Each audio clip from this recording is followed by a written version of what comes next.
আসবো পরের খবরে। গোয়েন্দাদের হাতে আদিল তোকের সিসিটিভি ফুটেজে ওয়াঘা সীমান্ত পার করে পাকিস্তানে ঢুকতে দেখা গিয়েছে। গোয়েন্দারা মনে করছেন ঘটনার আগে এসেছিলেন পহেলগাঁওয়ে আদিল। আর এই সংক্রান্ত আরো তথ্য জেনে নেব। আমার সঙ্গে নিউজ রুম থেকে রয়েছেন আমাদের প্রতিনিধি রিয়া মাঝি। রিয়া, কি জানা যাচ্ছে এখনো পর্যন্ত এই সময়?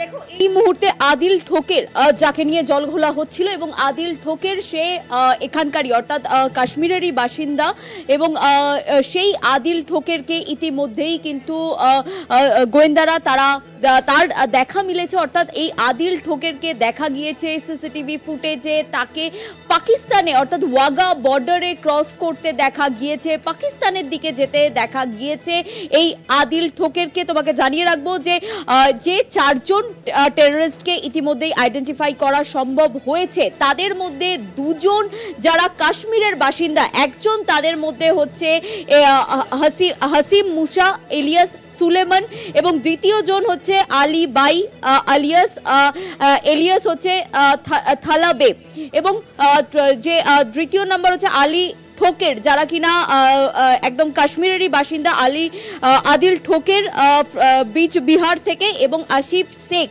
হচ্ছে ত্রাল থেকে। এই দুজন কাশ্মীরের এবং বাকি দুজন হাসিম মুসা এবং আলী বাই, তারা দুজন হচ্ছে পাকিস্তানের।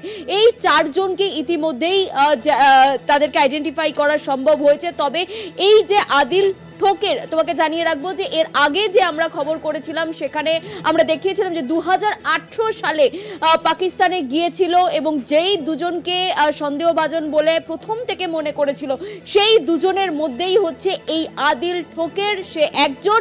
এবং তার যে ওয়াঘা বর্ডার ক্রস করে পাকিস্তানে গিয়েছিল সেই ছবি কিন্তু ইতিমধ্যেই গোয়েন্দাদের হাতে, যেখানে ওয়াঘা বর্ডারে যখন ক্রস করছিল আদিল ঠোকের সেই সময় সিসিটিভিতে এই আদিল ঠোকেরকে দেখা যায় এবং যে চিত্র ইতিমধ্যেই দেখা যাচ্ছে যে আদিল ঠোকেরের সেই সিসিটিভি ফুটেজ যেটা ইতিমধ্যেই গোয়েন্দাদের হাতে রয়েছে এবং আদিল ঠোকের তাকে ওয়াঘা বর্ডার ক্রস করে পাকিস্তানের দিকে যেতে দেখা গিয়েছিল এবং সেই সময়কার সিসিটিভি ফুটেজ।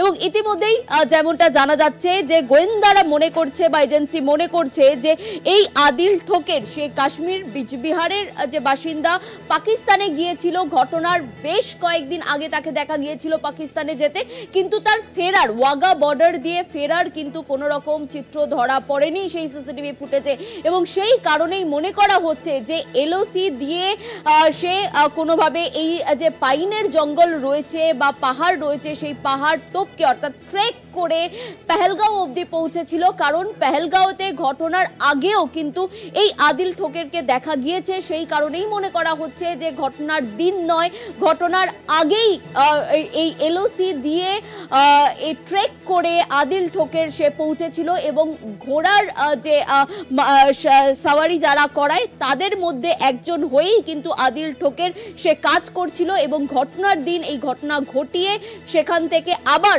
ঠিক যেই পথে তারা এসেছিলেন সেই পথেই বেরিয়ে যায় এবং সেই কারণেই গোয়েন্দারা মনে করছেন যে এলওসি দিয়েই কিন্তু তারা ট্রেক করে এই বৈশরণ ভ্যালিতে পৌঁছেছিল বলে এমনটাই মনে করা হচ্ছে। তবে এই মুহূর্তে আদিল ঠোকের, যে কিনা কাশ্মীরের বিজবিহারের বাসিন্দা, সেই আদিল ঠোকেরকে ইতিমধ্যেই কিন্তু সিসিটিভি ফুটেজে কাশ্মীরে যেতে দেখা গিয়েছিল এবং গোয়েন্দারা আরো যেটা জানতে পেরেছে যে 2018 সালেও এই আদিল ঠোকের সে পাকিস্তানে গিয়েছিল, তারপর সেখান থেকে চলে আসে, কিন্তু এই ঘটনার আগেও দেখা গিয়েছে আদিল ঠোকেরকে তাকে ওয়াঘা বর্ডার ক্রস করে পাকিস্তানের দিকে যেতে, কিন্তু সেখান থেকে ফিরে আসার কোনো ছবি যেহেতু সিসিটিভিতে ধরা পড়েনি সেই কারণেই কিন্তু গোয়েন্দারা বা এজেন্সি ভাবছে যে তারা এলওসি দিয়ে ট্রেক করে এই পহেলগাঁও অবধি পৌঁছেছিল, যেখানে এলওসি থেকে পহেলগাঁওয়ের যে দূরত্ব সেটা কিন্তু 400 কিলোমিটার এবং সেই 400 কিলোমিটার ট্রেক করেই পৌঁছেছিল বলে এমনটাই মনে করছে গোয়েন্দারা।